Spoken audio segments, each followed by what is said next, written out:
Fantastic. Thank you, Nene. So I want to just make sure that we hear what Nene's just said, because Nene is amplifying what Sarah and Mary and many of the other people are saying. But Sharon Hinkeman had her, she had a hand up and then she dropped her hand and then she had a hand up again. So Sharon, we'd love to hear from you as well. Your thoughts on this? So I think really what we're speaking about is about building relationships. And I think one of the things that we've learned is that we don't always know everything. And so the parents come in and they are a lot more willing to assist and to buy into the vision of the school when we say to them, look, we don't know everything, but we're prepared to learn from you and you might have better ideas than we do.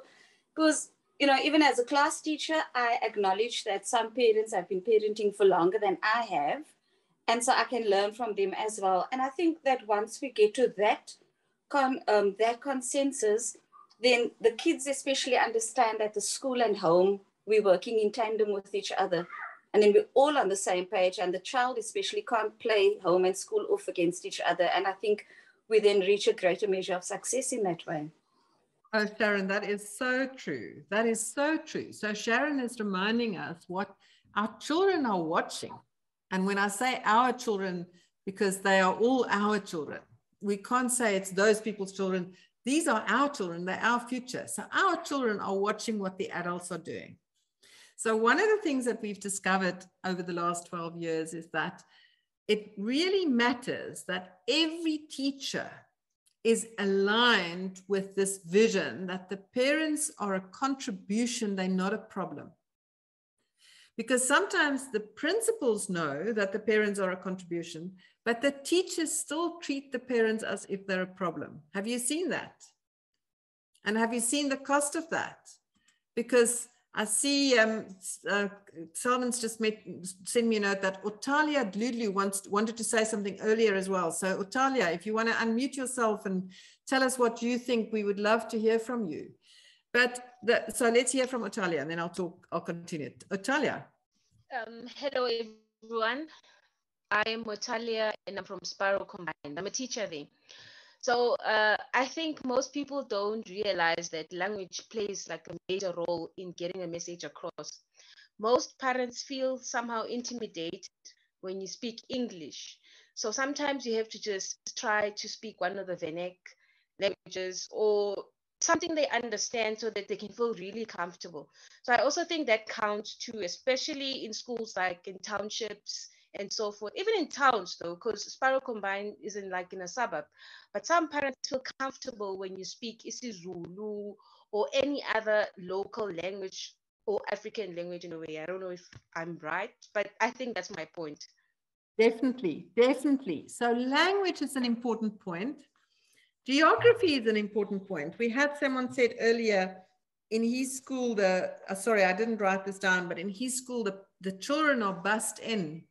And so the parents should be bussed in as well. You know what we've seen? And this is the beautiful thing. We've got all these examples now.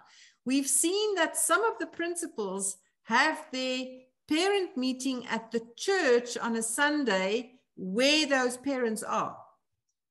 So they don't ask the parents to come to the school on Tuesday night because they're right. You're right. The kids live far from home and they get bussed in. So they find out where do those parents go to church, and then they go and have the parents meeting at church on the Sunday. And I'm curious to hear whether anybody's seen that as a solution, but let's hear from Kagiso. Kagiso, I see you unmuted. Did you want to say something, Kagiso? Good afternoon, everyone. I'm Kagiso from Arbitsgenoot in Bloemfontein, Free State Province. I think other thing that we must make parents aware is that each and every school has got a vision and a mission. So as a school, we know exactly where are we heading to. So if our parents are not aware of that vision and mission, we are going to go separate ways. So it's wise, just the beginning of the year, our parents to know exactly where are we heading to, so that there must not be a confusion, and that parents must be able to assist us.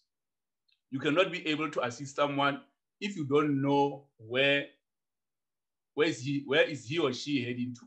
So it's wise to make sure that we make our parents aware of everything from the word go. Thank you. Fantastic, Kagiso. And quite a few people said they joined the session today because they want to learn, they want to develop their leadership skills. So I think you and I would agree that that is a critical leadership responsibility, to ensure that there's clarity in the community around what is our vision and our mission. Because then, as a principal, you can invite those parents to become partners on the journey to this future that you are committed to. So I remember the day that Ridwan Samudin said to the parents in a grade R, he met with the grade R parents for next year's grade Rs. And he said to them, I just want to tell you, at Kaname Primary, there is a 50-50 partnership between the business lead, between the educators and the teacher and the parents. Wasn't quite the case yet. It was part of his vision, but he said, that's the vision. We want a 50-50 partnership. And he then said to the parents, do you still want your child to come to the school? Because if you bring your child to the school, there's going to be work for you to do. And because he was so clear about that future, right from the word go, he was able to have that relationship because they were all clear about what they wanted, what the future was that they were committed to. So Kagiso, and then linked to that, and I want to hear from other people because I see Sarah's unmuted herself again, and then we want to hear from Terence. Apparently Terence wants to say something as well. But linked to that is then having high expectations about our children. So as an adult community, we want to make sure, as Sarah, oh my goodness, Sharon said earlier, that we want to make sure that we all aligned in the messaging that we give to the children that says we as adults are aligned in our commitment that you will be successful and we expect you to be successful. And for you to be successful, here's what we need to do together. This is what the parents are going to do. This is what the children and what our expectation that the children will be doing. So the 50-50 partnership between between the parents and the teachers, and then with both of those adults working together to say we have high expectations of the children. So I just want to check, someone was unmuted a few seconds ago. Sarah, did you want to say anything else? And then Terence, if you also wanted to say something, we'd love to hear from you. Yes, Louise, what I wanted to say is to say I love what Otalia said when she said the language. In my school, I've got three types of learners or parents from Zimbabwe, from Mozambique, and from this other part of Africa. And we are a Tsonga-speaking school. That is the South African language. Now, for me to make sure that both parents or the other parents from the outside South Africa understand or buy in the vision and the mission, it's for me to learn those languages. And guess what? I can speak some of those languages now. And when I start addressing in their language, wow, the following meeting is almost 80 to 90% of the attendance. Thank you. Absolutely. And Sarah, this is the one way if you can learn the languages yourself. The second thing is you can do and find out who are the people in your community who can speak those languages, and then you can partner with them so that it's not all on your shoulders. But this is part of the School at the Center of Community, is the idea that we want to bring in, we want to invite the gifts and the contributions. And sometimes another language is there's a parent in the community who can speak that language. And so now you're inviting them to bring their gift and their contribution, and then their whole identity change. I want to quickly tell you the story about Veronica at Kaname Primary. So Veronica was a grandmother, and she could not read. And then she got very irritated with Ridwan because we kept writing these letters to the parents. And she said, but I can't read and you keep writing to me. And the grade one teacher said, Veronica, do you want to come and be my classroom assistant? And she said, okay. She said, and in return for being my classroom assistant, I'll teach you to read. The next year, she was ready to go to grade 2, but she didn't want to go because she loved being the most loved classroom assistant of grade 1. So Veronica stayed there for a long time as the classroom assistant for grade 1, and she learned how to read fluently. And her identity changed because she was no longer Veronica, the grandmother who couldn't read. She became Veronica, who is making a contribution to every grade 1 class, and her grandchildren were so proud of her. So that's the opportunity here. We have an opportunity to change people's identity from thinking that they don't have much to offer to recognizing that they have a massive contribution to make. I want to tell you the story about the grade 1 teacher in a minute, but I think Selvin was saying that Terence wanted to say something. Terence, did you want to say something? No, I can't see Terence anywhere. Selvin?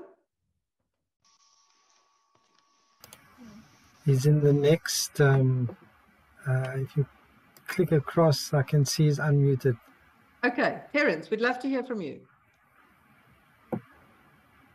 Unless he's just not showing his microphone. I think you can continue. I think his microphone is off. So let me know if there's any change there.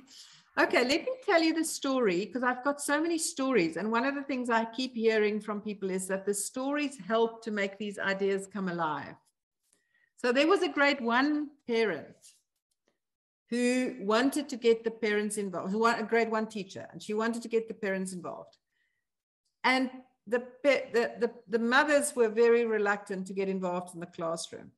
And then someone said to her that it matters what we pay attention to. And she decided that she was going to invite the mothers to bring their gifts and contributions to the school, to the class. So she said to every child, what does your mother do well? And the one child says, my mother can make a lasagna, which is amazing. Just the best lasagna there is in this community. The next child says, my mother can polish your shoes that you can see your face in the shoes. The next person says, my mother can bake an amazing chocolate cake. So then the parent reached out one by one to all these mothers, and she invited the mother. Every Monday, she had a mother who came to showcase her gifts. The first week, the mother came and she showed the children how to make a lasagna. She didn't expect them that they were going to go and make the lasagna. She just had the opportunity to be on a pedestal, and she showed them her gifts. The next week, another mother came and she showed the children how to polish your shoes that you could see your face in the shoes. And the next week, the next mother came and she showed them how to make a chocolate cake. And one by one, those parents became her biggest supporters because they felt loved and seen and acknowledged and appreciated by that teacher. So that's one story that you can take away and think about and say, how can we make the most of that story? How can we tap into that story? Another thing that I've realized that we've seen, and we've seen this in many schools, is that often the men don't feel welcome.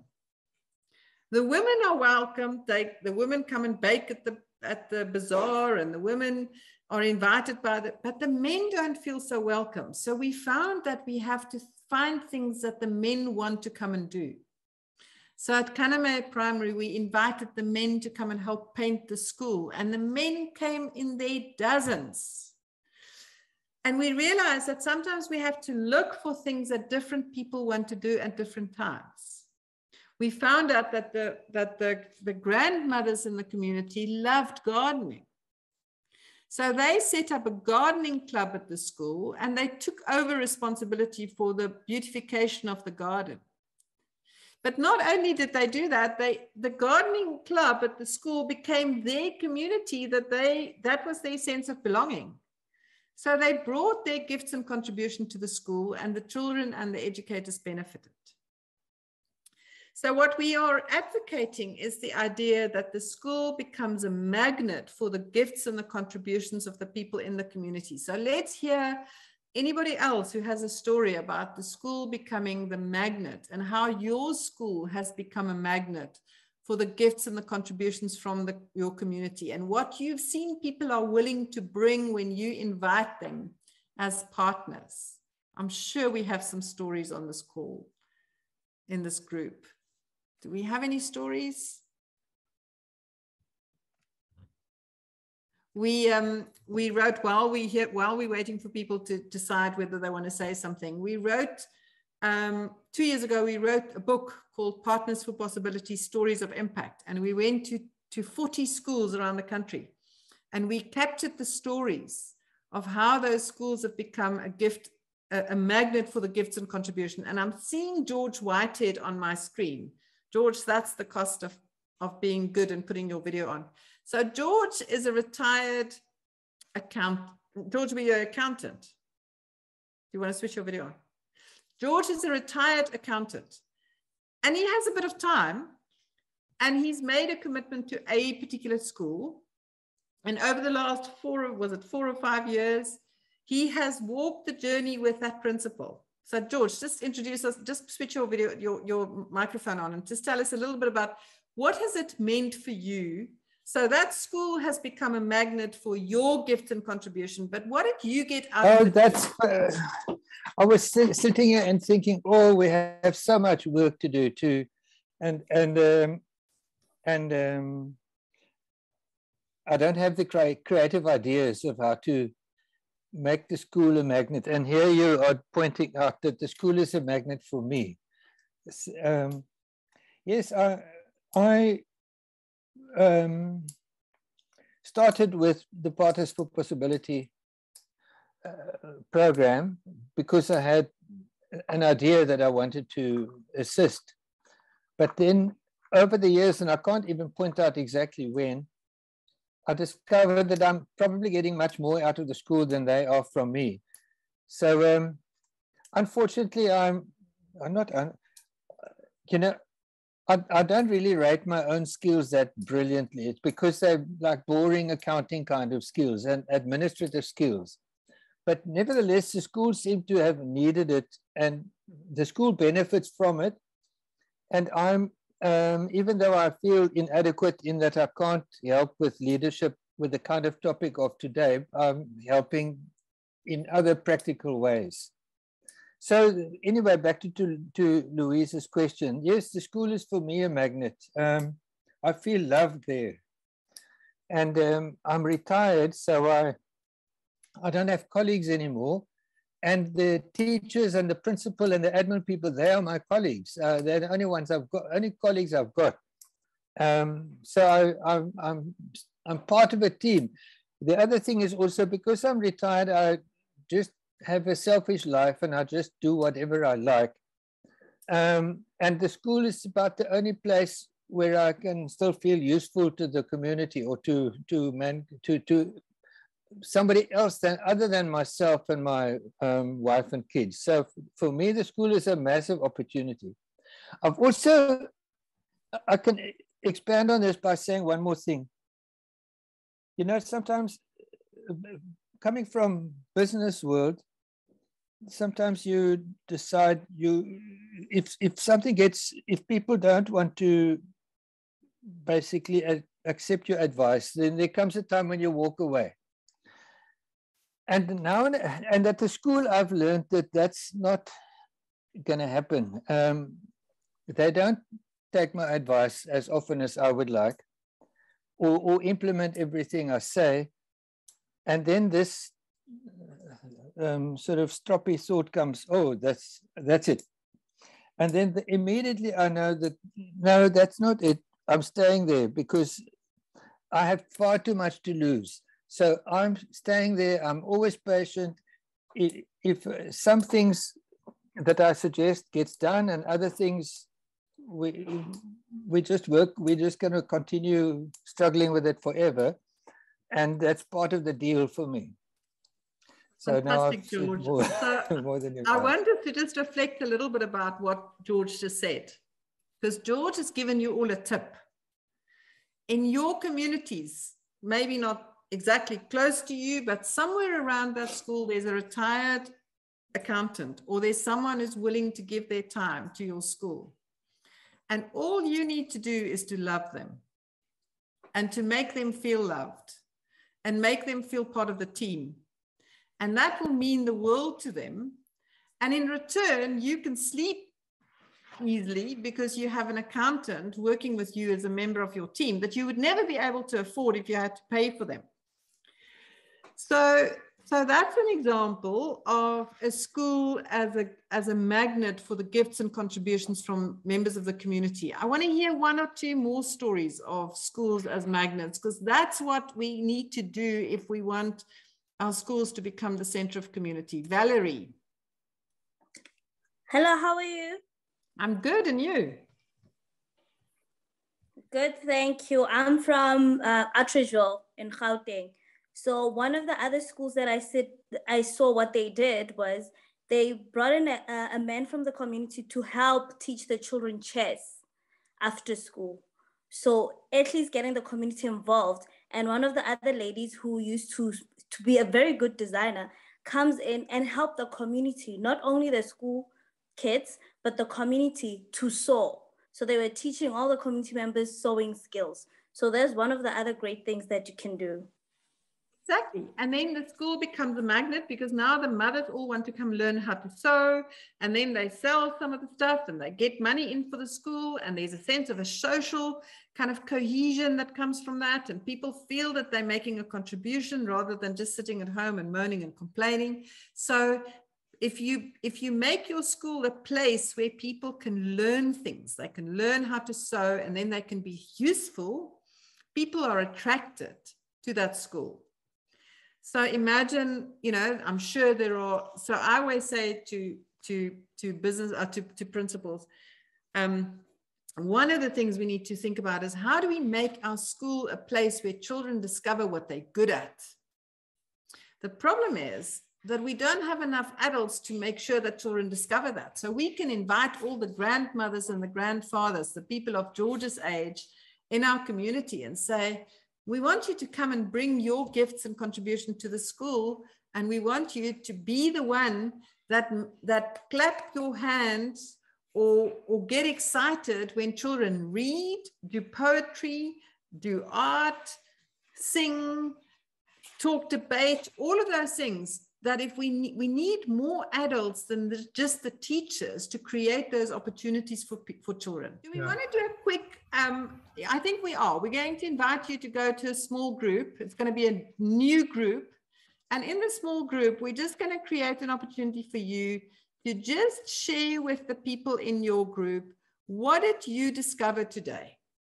What did you discover? What are you inspired by? What do you want to go and do in your school as a result of having been part of this conversation? So I'm going to open the rooms. Look, you know, I've realized something today, that sometimes as managers, especially as managers, let us sit back, let us pause, give learners a chance, give parents a chance, of course, with a little bit of guidance, but let's take a back seat for some times.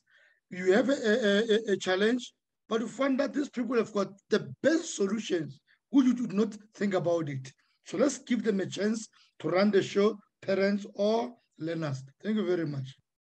To run the show and be a solution, Jacob. So it's not that we can't just say, come run the show. We have to give them some guidance, but we need to know that part of the solution is their contribution.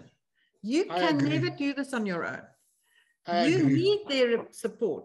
And it's about how do you get their support in a way that's consistent with your vision. You still have the leadership responsibility to achieve the vision and the mission that you have for your school, but you cannot do this on your own. You need them to help you. Thank you, Jacob. I'm going to just keep an eye on the names, the other names. So thanks, Jacob's contributed. Kagisa, we want to hear your final thoughts. Okay, now this time it's Mami. I'm the deputy principal at Arbis Genot. One thing that I think will work best for us is to let in the parents to show their skills or give out their talents, and by so doing, they are going to respond positively so in whatever that they are called for. Thank you. Thank you, Mani. I remember a conversation that we had at Kanamaya Primary where one of the men stood up. He said, I love having my children at the school. And we said, why? He said, because at this school, I feel welcome. at this school, I know that you want me here too. And that makes all the difference. So that's the invitation, is if we can become that welcoming place for people to bring their gifts and contribution to the school, so much will change. Thank you for that. Sarah, I see you unmuted, so we'd like to have your final words. Yes, my final word will be, I'm happy that I attended this meeting. The second thing is, I've learned that we cannot work in isolation. We cannot work in isolation. There's no island here. We have to be with the community for us to reach our goals. Thank you. Absolutely. Fantastic. Thank you, Sarah. Teboho, Raymond. Yes. Oh, thank you. Thank you very much. It's first time I joined this group, and I'm actually impressed about the things that have been said. But much more, I've been impressed by George. George doesn't see himself as an old man. He is an asset to the community. Keep it up, George. We'll be joining you soon. But as a last message to the principals, the deputies, everywhere, and I can see it's all provinces are here. Just work it out for yourself. Be selective. Be objective. Be an answer to the collective. That's our duty. Thank you very much. Fantastic. Thank you so much, Teboho. It's wonderful to have you with us. I'm just putting a link in. Charmaine has already put it in. I'm just reminding you of the link to the evaluation form, the feedback form. We'd love to hear your thoughts. This helps, this feedback goes to the sponsors. It helps them to feel that this is worth doing. So if you think today was worth attending, please share your thoughts, because then we can give that feedback to the sponsors. Say, it's not us saying so, it's the people saying so. And then they will hopefully continue to fund this program and make it possible for us to do it. Let's hear from Zodwa. Zodwa, we'd love to hear your thoughts. Hello, Louise, and everyone on the group. It's good to see you again. I hope you remember I'm from Klerksdorp Northwest, from Sibongile's cycle. Louise, I am so glad that I did join today, and I was joining only to collect all the ideas on how to partner with my school, and I'm gathering everything. I'm taking all the ideas back to my partner and to my cycle. I am glad I connected today. Fantastic. And Zodwa, please get the other people in the circle to join in future. There's always someone interesting. Last time we had Professor Jonathan Jansen. I'm sure Charmaine and Nonhlanhla have amazing speakers lined up for next time. So there's always something to learn. And the beautiful thing is that this program it's never just about learning from the speakers, it's learning from each other. So I think I want to wrap up, because I want to give Shelter the last, sorry, not Shelter, Selvin the last word. I have enjoyed, it is my life's purpose. The reason why I'm on the planet is to be able to support and work with school principals. So it's a beautiful experience for me this afternoon. Loved meeting you all, loved your wisdom. And I want to encourage you to just think of every way that you can turn your school into a magnet for the gifts and the contributions of the people in the community. Think about how are you going to find your version of George in your community who want to come to your school and come and help with finance or security or facilities, or maybe it's the parents in the community, maybe it's the gogos in the community who you want to invite to come and help beautify your garden. I don't know, but we look forward to hearing your stories. And so, Selvin, over to you.